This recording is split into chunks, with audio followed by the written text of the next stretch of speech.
Franklin Delano Roosevelt said, "The nation that destroys its soil destroys itself." So, welcome, ladies, to the April Community Commons Change Makers. We gather from all over the world to make new friends and connections and find courage to bring the change forward that we want to see in the world. I'm Rhonda Bannard. I'm the founder of Earth Gives, and I'm based here in Arizona. And before I hand it over to Wendy, our featured change maker there in New Zealand, I wanted to give everyone an opportunity to introduce yourself and answer this question. What would you change as it relates to systems in food? It could be within yourself, your own food system and how you manage food, or anything in that realm, or something more broad. And I guess what I would say, just to kick it off, is that for me, I'm working on a composting initiative, and Natasha and I have talked and met about that, and I'm working with some folks because when I found out that the um, the methane release from food in landfills is 80 times the impact of carbon, I thought, well, that's a great place to at least get our state here in Arizona to dip its toe to start making change as it impacts food, which then I think with the idea of composting could then bring thoughtfulness around food waste and kind of take it all the way back to the system. So that's kind of my interest right now. So I'll throw it over to Carol to start and introduce yourself and share a little bit about how you'd answer that question. Hi, I'm Carol Silverman. I'm in New York. I guess I'm worried or I'm concerned about two things relating to food. One is soil depletion, with, big agribusiness farms. I'm interested in I don't know the name of it, but the farming where they, they plant trees and they develop a whole ecosystem to keep the soil viable. And I'm also concerned about microplastics that have been really incorporated into a lot of farming soil with the sewage sludge that's been dumped on them for fertilizer and the plastic mulch that they've been using for years. So those are my two things. And what do you focus on during the day or night, Carol? Well, for work, I do set decorating for films and TV shows. Fantastic. Super varied. So you and Laura might need to chat. we have. Oh, okay. Yeah. And my cousin in Vancouver is in Montreal right now, and he does set decoration and painting sets. So Laura, cool. why don't you go next? Yeah, happy to. So I spoke a little bit just before, but originally from New Zealand, lived in London for a few years, been in LA for just over a year now, and I work for a freight forwarder in live events. So my role kind of goes across live performance touring, ESG, and marketing, all of which kind of work together. And pleased to be, working in a company that really wants to reduce and improve the impact that we have and the influence that we have in the industry, because there are a lot of emissions in touring. And we want to see what we can do about that to lead the industry. I think having lived and worked in a few different places, bit of a cultural hybrid, and some of the ways I kind of work professionally but also personally, where I care about kind of climate change and food, would be waste in a couple of ways. So kind of a lot of plastic wrap for packaging on food, where you get that, and buying lots of little individual bags of things, or every kind of vegetable you buy comes within some kind of wrap, or kind of what happens to that. And one thing that I try and improve that, or at least the waste that I use or produce, actually in Auckland, there was a store that I went to called Good For. And do you know it? Yeah. So you take in your jars and they have bulk produce. So you can go in and get grains and spices, and they'll have massive bulk things of laundry detergent and dishwashing liquid. I haven't found anywhere local to me yet that really does that. I've been collecting jars and doing all sorts, but that for me was a fantastic way of reusing jars and going in and not creating more packaging each time, or at least packaging waste. And then just, I guess, people's own personal views on creating waste, going to restaurants and I'll say to people, oh, do we need to order that much, or let's not waste that, where can we take that home for leftovers, that kind of thing. I tend to be a bit like that. Yeah, so that's me, food waste, if we can shift views on that. Thanks, Laura. Natasha? Hi, everyone. I'm Natasha. I live in Avondale, Arizona, just a couple miles outside of Phoenix, Arizona. So right now I work as an implementation expert at a basically an employee engagement company. We do employee engagement surveys, but this is actually my last week at that company. Next week, I'm actually going to be moving into climate, so very excited. I'll be working at Atmos Financial as a solar loan underwriter. So super excited that I'm going to be able to help people, add solar to their rooftops. And then eventually we're going to have some more products, but very excited about that. And then as far as the question goes, I would say for me, I would say two parts. I would say first internal. For me, I live by myself. So for me, I try to avoid food waste, which, can be difficult sometimes as one person because, you could have a lot of leftovers or, sometimes I think I'm going to make something and I don't get to it in time and, it could expire. So for me, just focusing on not having as much food waste, and then also just making sure that when I'm choosing, if I choose to have an animal protein, that I'm choosing something that has a lower footprint. So instead of choosing steak, I could choose chicken because it has less of an impact. I would say things like that. And then the second part, what I would say would be, I think there needs to be more education around just food waste and things in general. I don't do cow's milk anymore. I try to do either almond milk or oat milk, something like that. But, the other thing is cow milk is really just not even good for you either way, because, it's just there's many things. And I think there needs to be more education on that so we can lower that. But yeah, that's what I would say. But I'm super excited for today and to meet everyone. Well, congrats on your new gig. I'm glad it finally worked out. That's very exciting. You're pursuing your passion. So thank you. Congrats. Wendy, why don't you tell us a little bit about you and then just take it away, whatever you'd like to share. Sure. It's amazing to know everyone's little.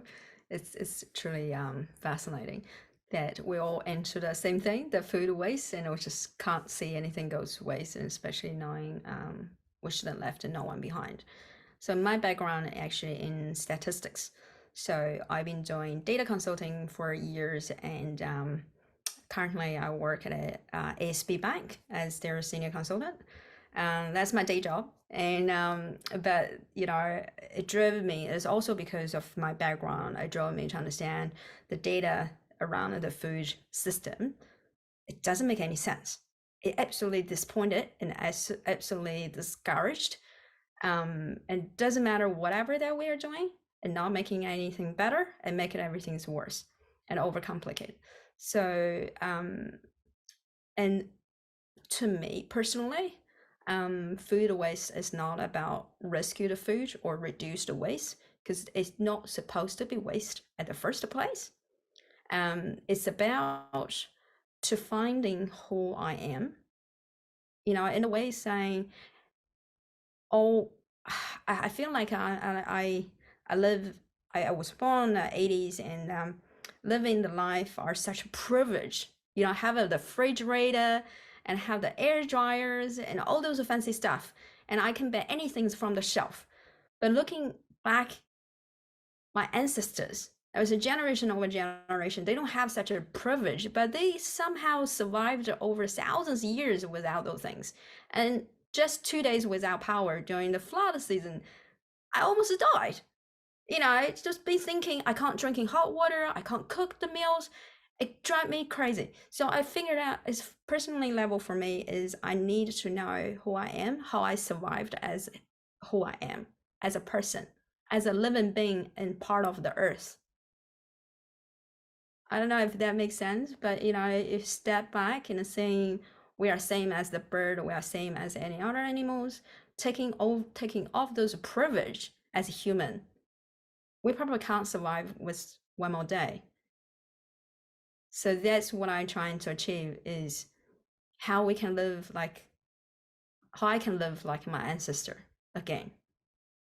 And I have also another question around doing the food waste, is finding out the food that we're eating today are actually good for us overall in general. Why we have so many cancers, even we have such a high standard of food safety? What is really going on during that time being faster moving food process and manufacturers and governance around the food stuff? Why our health is not improving? So that's another thing try to figure out. Yeah. So when it comes to, very interesting, when it comes to your food system that you're working on, what have you found doing that? So the food system, it definitely need a redesign, because since the designer has never changed. And at a very young age, it's only 50 years old, the food system that we have today. So it's a time now to redesign it. And I have found, for my personal interest, is the food that we are eating today are not focused on the purpose of our health at all. Doesn't matter how the commercial says it, it's focused on the commercial goodness for the brand to make them to sell. Like I agree that Natasha was mentioned, we need more education on the basic food literatures. Like, what is the cow milk? What it actually is? We are the only living being are drinking some other species milk when we grow up. That knowledge kind of like really shocked me, and I realized that's creepy. That's really creepy. And also need to understand the history of food, that particular food product existed. Why it existed in the first place? What causing it? What the history behind it?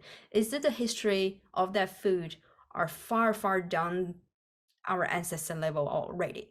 If it's not, it must be something promoting it so harshly and get so global impacted. And who is the benefit out of it? Who is the most beneficiaries? Once we understand the fundamental basic of around the food, then we will know where we need to redesign the food system to get work again, not just for us, not just for some economy beneficiaries like GDPs. It has to be work for very fundamental needs. Don't overcomplicate it. One thing I think needed to be flipped is having a really bold line: the food is not for trading. I know it's hard to accept it. Like New Zealand, the food industry contributed most of the GDP for the country. If we say the food is not tradable, we're probably going to go bankruptcies. How are we going to survive? But that's the general rule. If we focus on that rules, I believe, that's what I believe, everything that we are facing today, the living cost, the inflation around the food, will gone, because that's not part of the economy. I'm not economist, but it's like, if they're not part of the economy, then it's not going to be impacted by the economy. That's very interesting. So what, with you working on your ugly food system and in designing that, and your experiences and working with people to embrace the ugly fruit or the ugly vegetable, what have you found and how people respond? So at the beginning, when I started, I got lots of doubt, people telling me straight, but it just because the strong the doubt I received at the beginning, it gave me a strong kick back as well, because I see people only doubt when they are still thinking about it, they're still caring about it. So obviously that's the question they are asking all the time. They just can't figure it out. That's a good sign. And what I have found through the time, we are only 3 years in a moment. So we started the first day of the lockdown in New Zealand, 25th of March. It's incredible journey to see the people mindset change and to reaching out those right people in the community, because that's most important. It's very hard and demanding and high cost to educate the people to the right mindset. So my initiative to action is to seeking the right people, kind of like a fishing net going through the ocean, and we're trying to filter it out, the ones not really there yet, but we only capture the ones has a good mindset and can capture them as much as possible. And to be honest, during the 3 years, I have been refined our purpose and why we are doing this. And nowadays, we just had done a survey, and our NPS is so average NPS score in New Zealand charity is 35, and we're 53. It's pretty amazing, as I can tell, and because the bank is only 48. So does that mean trust factor? No, the NPS is a net promoting factor. It's more like to say that's the customer and the family support us, our enthusiasm about what we believe, the brand, and are they actually happy to recommend to their friends and a colleague? So it tells me the customer and the families now on the programs are actually in the mindset what we try to promoting, because we need people to tell people this is what's going on, this is what we should believe on, because the believe something not happened. It's very hard to get people on board something they don't see, they don't touch, they don't even eat their entire life. So it's lots of factors we've been playing. That's why the Perfect Imperfect has so many different level of the initiative. We work with the biggest food manufacturer. We work with a food startup innovators. We work with the lower community, local group meal providers. We work with church. We work with school as well. So all those people are the same in the same sector, a segment, because they all need help, because everyone deserves a good food.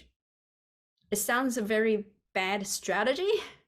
You need to focus on the target customer, but this is how they're going to work, because we don't know the things that we don't know. And then you can't find your target customer if they don't know you. And they don't know the fact of what they should know. Like the fact, at the beginning, I thought everyone knows that we grow enough food to feed 40 million people in New Zealand. 40 million. And New Zealand only have 5 million populations. That's 8 times. So for say, if we stop exporting the food and we stop planting the food, we can feed ourselves for the next 8 years, no problem. Probably everyone gonna become like a meat lovers, because we produce enough to feed like 39.6 million. But that's how much food we produce. But another data also says 1 in 5 the children living in New Zealand are experiencing food insecurities. That just not make sense from the numbers perspective. How you have so much food, and we're talking about good food, not fast food restaurant are occupied for feeding 40 million people. But we talk about good food. How comes the food insecurity are such a high? And a recent survey comes out, 40% of people here in New Zealand are experiencing food insecurity. It's like, how are they even possible? 2 in 5 So this goes to, systems change and how do we affect change? So you're doing it in a, you've created this small ecosystem to invite people around, not wasting any kind of food because there's plenty there. There's plenty to feed people who might be Yeah. food insecure. We have similar statistics in Yeah. America. And so what do you think it comes down to? I mean, a lot of people would say political will, just deciding our priorities, greed, Yeah. capitalism. Like, what do you think? So if you were to have a magic wand and be able to change the system, because a lot of what you're talking about is messaging and marketing and building trust with community. Yeah. How would you change the system? Well, it's just to be frankly, I don't have that magic wand, and no one has it. It just not exists. Unfortunately, there's not such a thing. And even my system is not perfect either. We just have to understand that there's nothing perfect from imperfect us. Doesn't matter what we design, it's gonna be imperfect. But if we follow how the nature designed its own way, it will be perfect in the nature way. So the water's like, you think about the water cycle, there's no waste. There's no even single drop in the nature world. The water is being wasted because it designed that way. And it designed the fruit of the plant to be decomposed. That's the fruit destiny. To decompose it, in the seeds in the fruit can be regenerated. That's their destiny. But when we step into that system, the food system, we stop there. We eat the fruit. And where did the seed goes? In the rubbish bin. And where did the rubbish go? To the landfill. There's no way they can regenerate it in that landfill space. Or even compost, come on. You got thousands of seeds that require nutrition in that compost bin. You're gonna be really, really competitive to grow out. That's not the nature wanted. That's how not the nature designed. And also we designed something like a licensing seedling, right? All the Zisper kiwi fruit is licensed by that company. You can't even craft it and plant it yourself. You are involved in their licensing agreement. You have to pay a lot of money for it. So all those things we designed to compromise the original food system to fit in our economy, and also you say the policy, the government, everything about those. That's why I mentioned only thing we can do this better is to get the food system out of our human system. It has to be stay away from it. Otherwise, we always have the topic on the top line, shortage of labor. We can't harvest the food. We're not harvesting fast enough and they grow too big to sell. And we always have the juggling how much we pay for the food because we always measuring the margins, how much we pay for the delivery, how much we pay for the seedling companies. Interesting. I know it sounds like there's no way we can get around this. Well, there's a lot of resources that have to be poured into that. Yeah, that's why we're doing. That's why we're doing the marketing and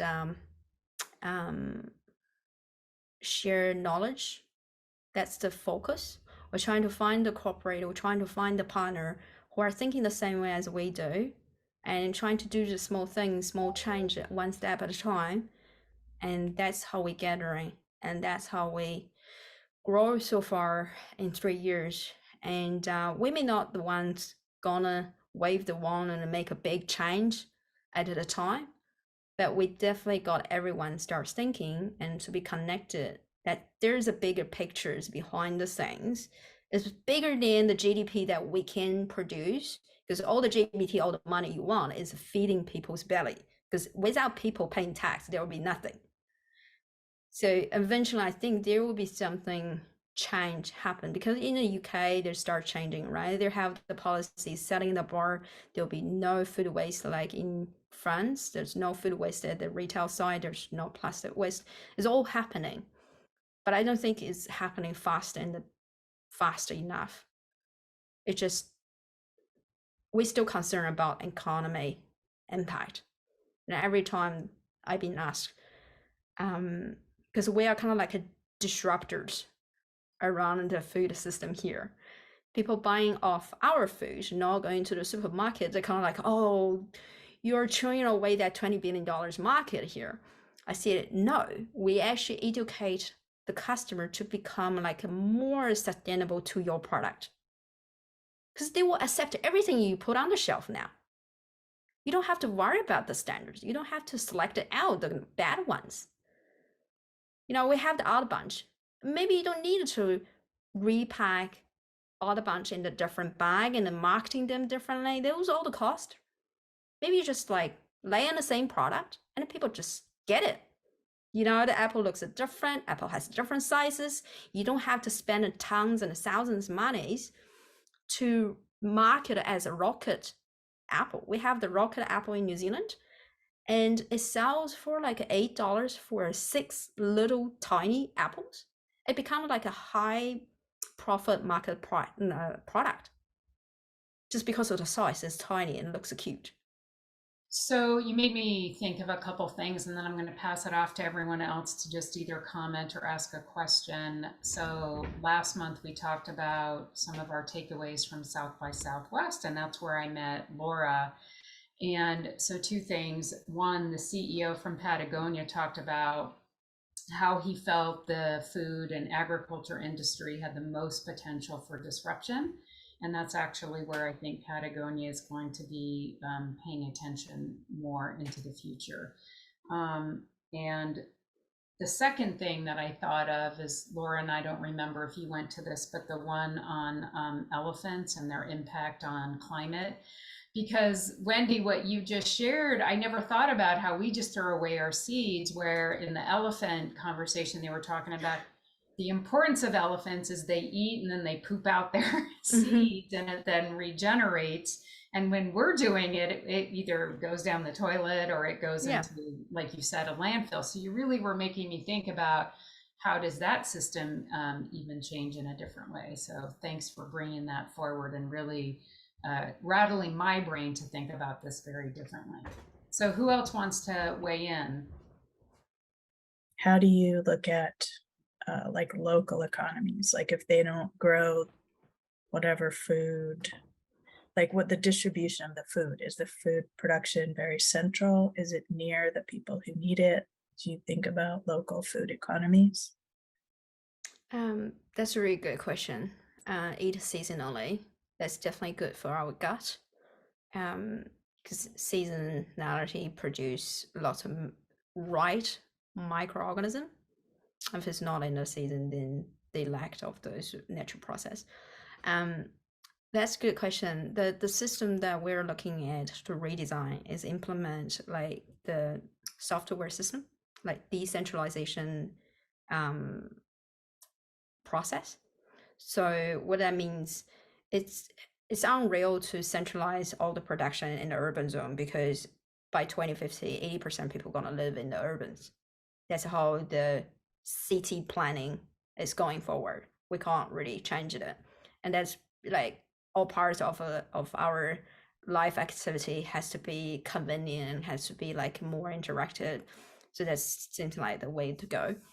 However, you still have the good lands outside of a city, and how we create a regeneratively smart way to use the soil and to grow the things that should and supposed to grow, rather than considering what is good to sell. Because mostly the growers now, I know that in New Zealand, the growers only grow the product they are good to sell. Not necessarily means we can't grow bananas. We can have bananas grow in New Zealand. And lots of success case, people grow star fruit and people grow tropical fruits in their backyard in Northland. But why are we not doing commercially? Why are we not feeding those fruit largely rather than importing them over? It's just economy factors here to play a big role. It's cheap to import it than grow ourselves. So sadly, it's kind of like not what the grower really want, but they have to, because that's the only financial support for the families and other families who work for them. But if we take, like I said, if we take the economy factors out. We just simply look at this the central food system. When we talk about central food system, we're looking at the centralized of the food factor in the central, not we in the central, not the human in the central. We put the food in the central. Say the bananas. If we can grow the bananas in New Zealand, then the banana will be in the central. And who can grow the banana in which region? And that will be the decentral region for growing the banana, and who can consume the bananas and how we distribute it out. If we don't have the facility and infrastructure to delivery from far north, the very top of the New Zealand, down to the South Island, then maybe that's the only product for the North Island for a certain season. But we can process them, we can dehydrate them, we can freeze dry them to move down to the South Island to preserve the value, preserve the nutrition, and also extend the shelf life. So the people down there can still eat locally and a properly generative product that locally grow.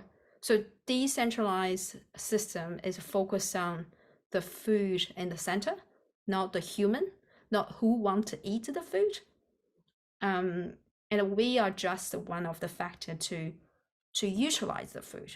Like the banana, for example, the banana tree and the banana peels could be collected and regenerated back in the community garden, rather than you sending a whole lot back to the growers.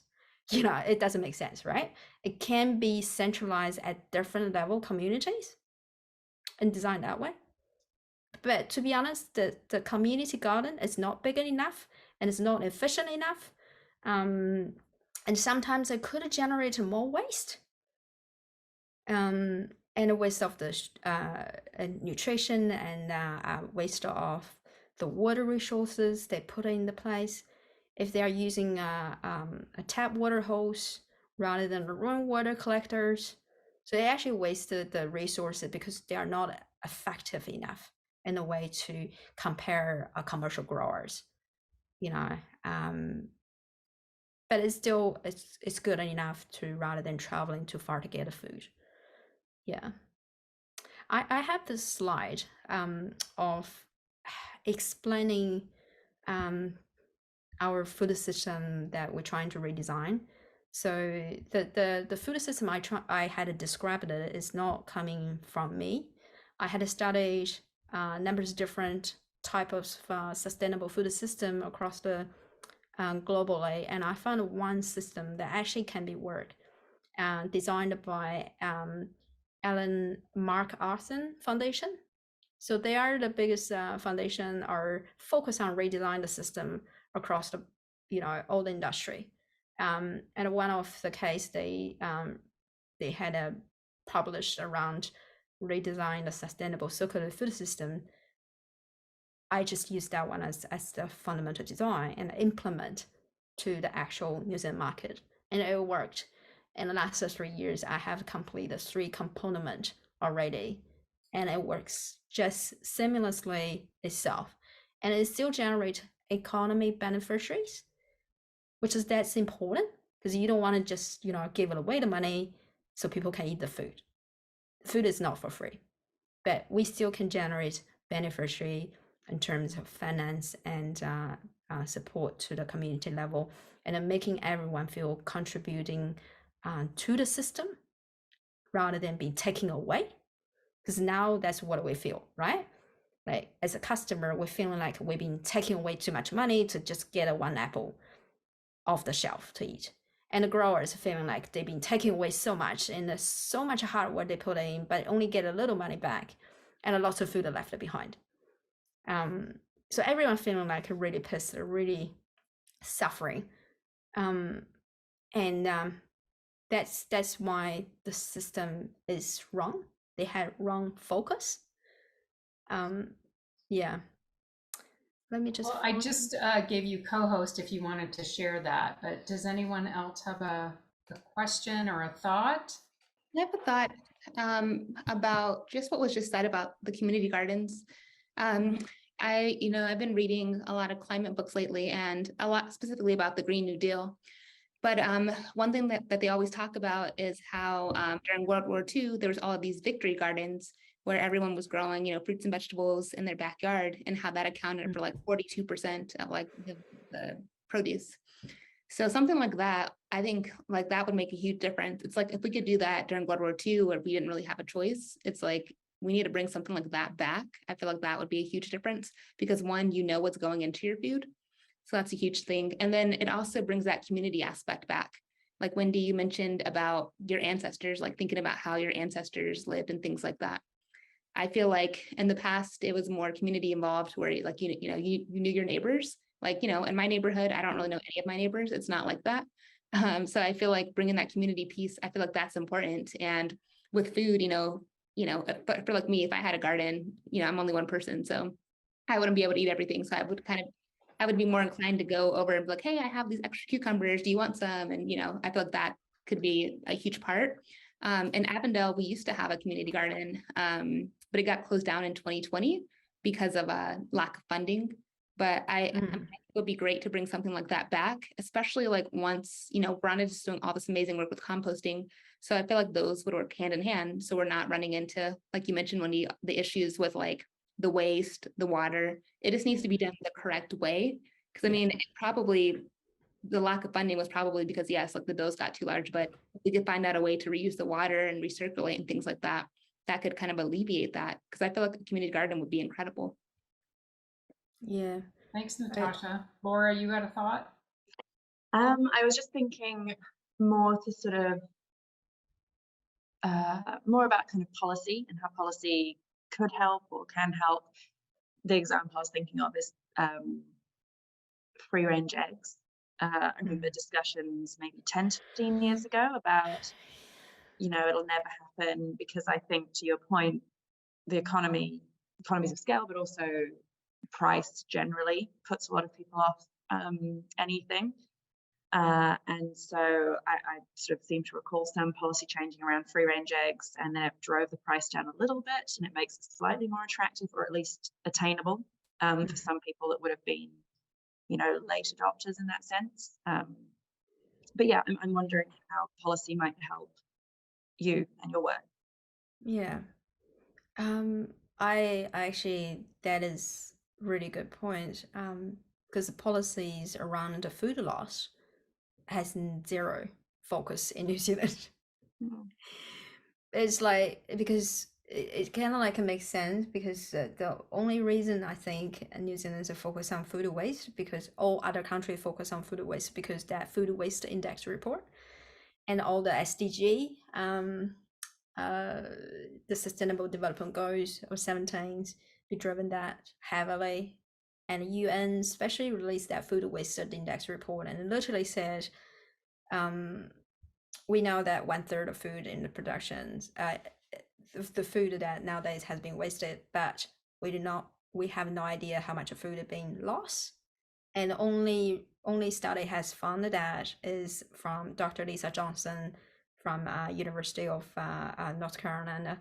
She has done in-field research study, measurement entire, like kind of like a sample size of entire field that has been left behind unharvested, and discovered 42% that never be harvested are still good to eat. 42%. So that number shocked me, because when you step back, whatever that we try to promoting to reduce food waste, the policy driving food waste like in different way, like eco gas, the food scrap bins and collecting and reuse, those are not good enough, because we only save so little out of so little. It's like, but we're driving a lot of economy into it, $1,000 billion into it, to just saving a little bit of things. Why are we doing that? Does it sound familiar? Like the time we ditch all the milk because the price is too low, we don't want to sell them? Sounds familiar? It wastes a lot, but it makes sense because the price will come about. So we always are filling that trap. But that's why we like perfect imperfect. I was kind of like, okay, I've been talking to Ministry of Environment about my project of gleaning project. Boston Gleaner, they are doing fantastic work. I don't want to have those team in New Zealand as well. It's not so hard to set it up, but we're so stumbled with MPI standards and how and who can harvesting in the commercial farm. They have really strict standards, and where you harvest the food, where to go, and what's the process. All those things has stumbled me around to upscale the whole thing. Because if you don't have if not the general community or understand how important the gleaning services are playing the role to saving the food from being wasted, there's nowhere we can get enough food to feed ourselves because all the food just left behind. They're not going to move into anywhere until someone harvested. And you will never know how much food are left behind because you never harvested. It's just like an egg and a chicken. It's really tricky, and part of the system design heavily focused on gleaning services, which is, I have to mention, what is the gleaning? It's the kind of like the anxious way, gathering the grains, picking them up from the ground after the commercial harvesting down back in the 1870s. The time the farm owners don't pay their staff because they are slaves. So they pay them by giving them a chance to picking up the leftovers in the farm to feed themselves. I feel very generous, but looking today, that's not the right thing. It's illegal. But step back, if you pay them, but they still can't afford good food to eat, then what? They just have to suffer? It feels like it could be a better deal. I just pick up the leftover from the farm and feed myself enough, and I just earn the extra money or trade with the food left over, which is 42% left over. I can definitely trade those food and buy other things if I needed to, and I have a good food to eat for sure. So that more sounds like a good deal. So we're trying to get a volunteer to go to the farm and harvest it and gathering those food, those cauliflowers and broccolis that grow twice of my size of head. I have a really big head, compared to the general size. In twice of my size, that probably equivalent to 3 or 4 broccolis you can buy from the supermarket. And that broccoli can literally feed a family of 5. Just one broccoli. Is that good enough? To us, it's good enough to eat. But to the business, that's not a good deal. They want to sell 3 or 4 at the same price. Then they 4 times of revenue. So that's the tricky part, the good to sell, good to eat. That gap, we can't bring them together without the gleaning services happen in the place. Or even better. So incentives are misplaced, and certainly subsidies, right? That's kind of what I'm saying. Yeah, we don't have that kind of things in New Zealand. I know in America, you guys have a Good Samaritan's Act, which allowed a grower or producer to donate the food and get incentive and a tax in return. But here in New Zealand, the food donation doesn't count as a financial donation. It has to be something in format that you can transfer between banks. That countable for the donations, that countable for the tax beneficiaries, which I mean kind of like, but we can pass on to that and just get the food and feed the community straight away, and get the food to, like cauliflower, for example. They are very short of shelf life. Even they are grow in the ground, very short of shelf life as well. So we had to come up some innovative way. So part of the system design, innovation business partner is playing the big key roles. We turned the cauliflower into cauliflower-based ice cream. It's the first real plant-based ice cream, and it absolutely dairy-free, vegan, incredible work done by the team called Eat Kinda ice cream, and we launched the ice cream with House Pizza, which has 200 stores across the country this March. It just massive success. Yeah. So we had done lots of those things, like we made cucumber sorbet and beetroot sorbet. We just turn everything into ice cream because I'm a big ice cream fan. I believe if you wanted to stop something to waste, you need to start loving it and pick the something you love the most and combining them. And not gonna go wrong with ice cream. There you go. You have your veggies through your treat. your Exactly. So dessert. ice cream is the best example because 50% of ice cream is made of air. So Yeah. 1 liter ice cream you are eating, you actually only eat like 470 Well, grams the in weight. calories don't seem to say that. And that 400 grams is made of cauliflower. So you're actually intaking the vegetable just in different format Yeah. and different temperature. Yeah. It's guilty free. It's like just eat Well, more than. We're getting to the end of the hour, so I wanted to allow you sort of a final thought, and anyone else to, like, if you wanted to share one of your takeaways. You certainly have had me look at any kind of system in a very different way. And I love that, to really provoke me to think about it. And I think right now I'll stick with my cauliflower tortillas, but I would taste cauliflower ice cream. So anyway, anybody have a takeaway that they want to share, or final thought before Wendy gives us a wrap up? No, just thank you. That was great. And actually, that last piece, thinking about how to diversify the offering or the product or the use, is a great idea. I think thinking about what you can do with something, the seasonality, and then what you can do with it when it's not seasonal, is a really interesting idea. So I'm going to think about how to do that in my own personal world, and then maybe introduce it in the office.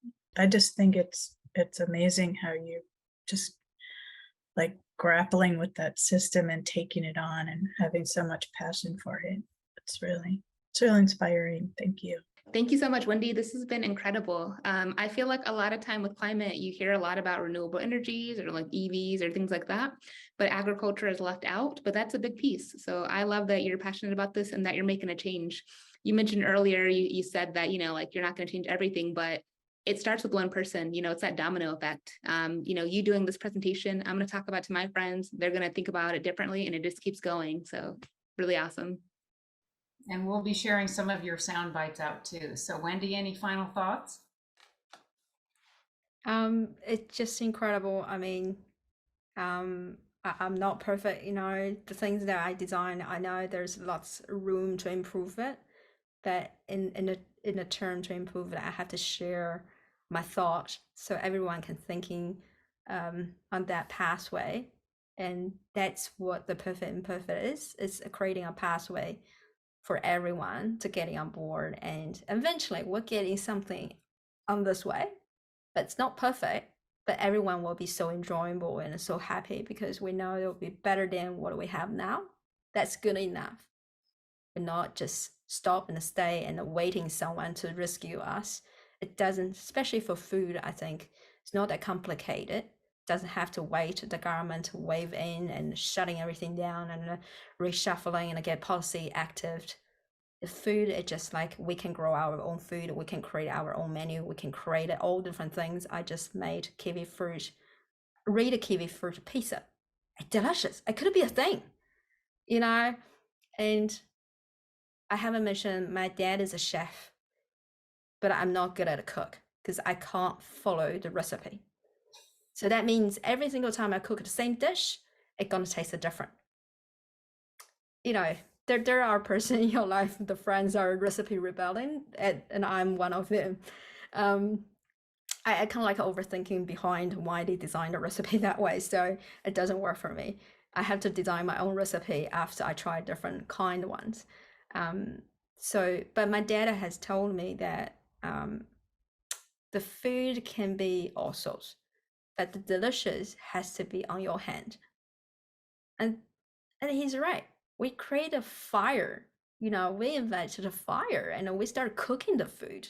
And we're so smart And we define the food delicious. And we can certainly redefine what is the food again.